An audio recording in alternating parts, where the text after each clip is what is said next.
Удаагийн ээлж тус цуулган 2016 оны 8 дугаар сарын 25-ны өдөр эхлэж ажлын 12 хоног чуулж товлсон хугацаанд багтаж тогтоосон асуудлаа бүрэн хэлэлцэж өндөрлөж байна. Чуулганаар нийгэм эдийн засгийн нөхцөл байдал хүндэрсэн хямралын шинжтэй үеийг хохирол багтаа даван туулах, цаашдын доктортой хөгжлийг хангахад чиглэсэн эдийн засгийн бодлогын чухал шийдвэрүүдийг гаргалаа. Юуны өмнө бид засгийн газрын 2016-аас 2020 оны үйл ажиллагааны мөрийн хөтөлбөрийг хэлэлцэн баталлаа. Үүгээр улсын их хурлын сонгуульд оролцсон Монгол Ардын намын дэвшүүлсэн мөрийн хөтөлбөр, Монгол улсын доктортой хөгжлийн үзэл баримтлал 2030 болон бусад дунд урт хугацааны хөгжлийн бодлого зорилттой нэгт уялдуулан эх 4 жилийн бодлого зорилтоо тодорхойллоо. Эх 4 жилийн бидний үйл ажиллагаа эдийн засгийн хүндрэлийг богино хугацаанд тогтворжуулж, макро эдийн засгийн тэнцвэрийг хангах, эдийн засгийн бүтцийг төрөлжүүлж, түүхэн эдийн үнийн хамаарлыг бууруулах, төлбөрийн тэнцлийн эрсдлийг багасгах, өрийн дарамтыг зөөлрүүлэх,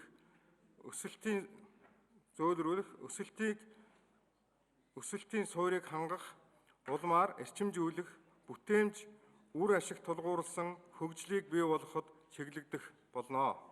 Эдийн засгийн хямралыг даван туулахад 2016 онд болон дунд хугацаанд хэрэгжүүлэх төсөв, санхүү, өрийн талаар баримтлах бодлогоо мөн тодорхойллоо. Дунд хугацаанд төсвийн нөхцөл байдлыг сайжруулан төсвийн тэнцвэржүүлсэн тэнцэл 2020 оноос алдагдaltaгүй байх зорилтыг дэвшүүлээд байна. Хэдий өндөр шахуу зорилт гэсэн ч үүссэн нөхцөл байдал ингэж ажиллахыг биднээс шаардаж байна. Гадаад дотоод эдийн засгийн тааламжгүй нөхцөл байдал дунд хугацаанд үргэлжлэн төсвийн орлого буурсан өнөөгийн нөхцөлд зарлага санхүүжилтийг эргэн харах, зарлагын шинжилгээг хийх шаардлага зүй ёсоор гарч ирж байна. Төсвийн орлого буурснаар санхүүжүүлэх боломжгүй урсгал зардлыг багасгах, харин цалин тэтгэвэр тэтгэмж, нийгмийн халамж үйлчилгээний зардлыг өнөөгийн түвшинд хадгалан цаашид эдийн засгийн байдал сайжрах үеийн боломжтой уялдуулан үе шаттай нэмэгдүүлэх болно. Нөхцөл байдлыг бүрэн тооцоолоогүй тогтолцооны хувьд дахин нэгтлэх шаардлагатай зарим хуулийг хүчингүй болгох, төсөвт ачаалал учруулах хуйц хэд хэдэн хуулийн хэрэгжиж эхлэх хугацааг хойшлуулсан. Засгийн газраас хувь хүний орлогын албан дотор, ашигт малтмалын тухай, онцгой албан доторын тухай, үл хөдлөх эд хөрөнгийн албан доторын тухай, нийгмийн даатгалын тухай хуулиудад нэмэлт өөрчлөлт оруулах хуулийн төслүүдийг өргөн мэдүүлсэн. Улсын их хурл дээрх асуудлуудыг тал бүрээс нь нухацтай хэлэлцээд татвар нэмэх асуудлыг бодлогын хувьд дэмжих боломжгүй гэж үзлээ. Санхүү мөнгөний бодлогоор хувийн хэвшлийг дэмжих нөхцөл хязгаарлагдмал байгаа энэ цаг үед татварыг нэмэгдүүлэх нь бизнес эрхлэгчдэд нэмэлт дарамтыг бий болгох төдийгүй гадна талдаа хөрөнгө оруулагчдын итгэлийг улам сулруулах таагүй үр дагаврыг авчирнаа. Иргэдийн амьдрал сайнгүй, эдийн засгийн өсөлт саарсан үед засгийн газар хүн амын орлого хөрөнгөнд татвар оногдуулах зарчим баримтлсан цалин орлогын өсөлтийг урамшуулан дэмжих бодлогод нийцэхгүй. Чуулганаар төсөв эдийн засгийн боломж чадварт нийцүүлэн 2016 оны төсвийн тодтголыг хэлэлцэн баталлаа.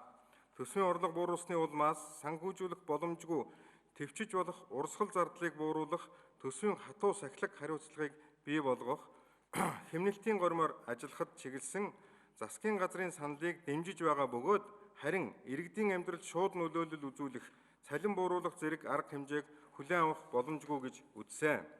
Хөрөнгө оруулалтын гүйцэтгэлийн явц үр өгөөжөөс хамааран зарим төсөл арга хэмжээний санхүүжилтийг хасах, төсөв төртгийг 2016 онд батлагдсан түвшинд нь бууруулах зэрэг арга хэмжээг авлаа. Ээлж тус чуулганаар хөдөө аж ахуйн гаралтай зарим бүтээгдэхүүнд оногдуулах экспортын гайлын татварыг хүчингүй болгосон нь малын гаралтай түүхэн эдийн экспортыг өсгөх, малчин өрхийн орлогын түвшинг нэмэгдүүлэхэд ач холбогдол өгөх болно. Сум дүүргийн иргэдийн төлөөлөгчдийн хурлын 2016 оны ээлжид сонгуулийг зохион явуулах хөрөнгө зохион байгуулалтын бусад асуудлыг шийдвэрлэн орон нутгийн сонгуул явуулах боломж нөхцөлийг бүрэн дүүрэн бүрдүүлж өглөө. Монгол улсын төр нийгмийн зүтгэлтэн Юмжаагийн Цэдэнбал агсны мэндэлсний 100 жилийн ойг тэмдэглэн өнгөрүүлэх амьдрал үйл ажиллагаагаа түүхэнд гүйцэтгсэн үүргийг сурталчлан таниулах алдраг авьяагийн мөнгөчүүлэх шийдвэрийг гаргасан бөгөөд энэ чиглэлээр засгийн газар тодорхой ажлуудыг зохион байгуулах болно. Эрүүгийн болон зөрчлийн тухай хуулийг хэрэгжүүлэх орчин нөхцөл бүрэн бүрдээгүй тул засгийн газраас өргөн мэдүүлсэн 2017 оны 7 дугаар сарын 1-ний өдрөөс эхлэн дагаж өргөн мэдүүлснээр 7 дугаар сарын 1-ээс дагаж мөрдүүлэхээр хугацааг хойшлуулах шийдвэрийг гаргалаа. Өмнөх улсын хурлын бүрэн эрхийн хугацаанд батлагдсан хэдий ч эцсийн найруулга хийгдэж ёсчлогдоогүй хэд хэдэн хуулиудыг буцаалаа. Батлан хамгаалах салбарын багц хуулиудыг батлан хамгаалах бодлогод нийцүүлэн батлан гаргасан нь салбарын эрх зүйн орчны шинжилэлд нэгэн шинэ үеийг нээж улс орныг батлан хамгаалах бодлого үйл ажиллагааг хэрэгжүүлэхтэй холбоотой үүссэн олон шинэ харилцааг үр дүнтэй зохицуулах бололцоог олголоо. Монгол улсын цэргийн байгууллал нэгдмэл байж, зэвсэгт хүчин, хил ба дотоодын цэрэг, онцгой байдлын байгууллага нь төрийн цэргийн байгууллалд хамаарах эрх зүйн зохицуултыг анх удаа хуульчлан баталгаажууллаа. Улсын хурлын эрхэм гишүүдээ ээлж тус чуулган төлөвлөсөн асуудлаа амжилттай хэлэлцэн шийдвэрлэж үйл ажиллагаагаа өндөрлөх гэж байна. Улсын хурлаас батлан гаргасан хууль шийдвэрүүдийг хэрэгжүүлэх ажил хэрэг болгох явдал юунаас илүү чухал байна. Улсын эдийн засаг санхүүгийн байдал хүнд байгааг засгийн газар, сангийн яам, Монгол банкны эрх үхээ албан тушаалтнууд, олон улсын байгууллагын шинжээчид төдийгүй ард иргэд хүртэл дүгнэн хэлэлцэж ярьж байна. Эдийн засагт учраад байгаа хүндрэл бэрхшээл, төсөв санхүүгийн байдлыг сум баг хорооны түвшинд ард иргэдтэй нүүр тулган уулзахдаа бодит байдлаар үнэн зөвөөр улс төржүүлэлгүйгээр тайлбарлан таниулахыг гишүүд та бүхнээсээ хүсэж байна.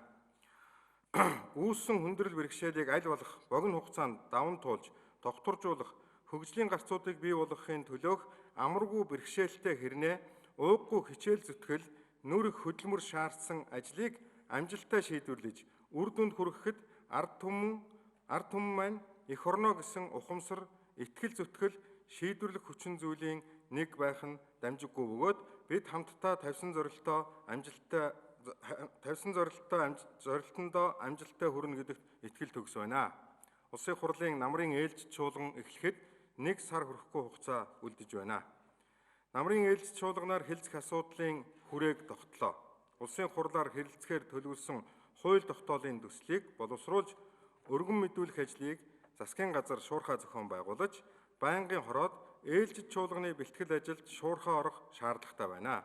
Улсын хурлын эрхэм гишүүдээ, улсын хурлын ээлж тус чуулганы ажиллагаа өндөрлсөнийг мэдэгдэе.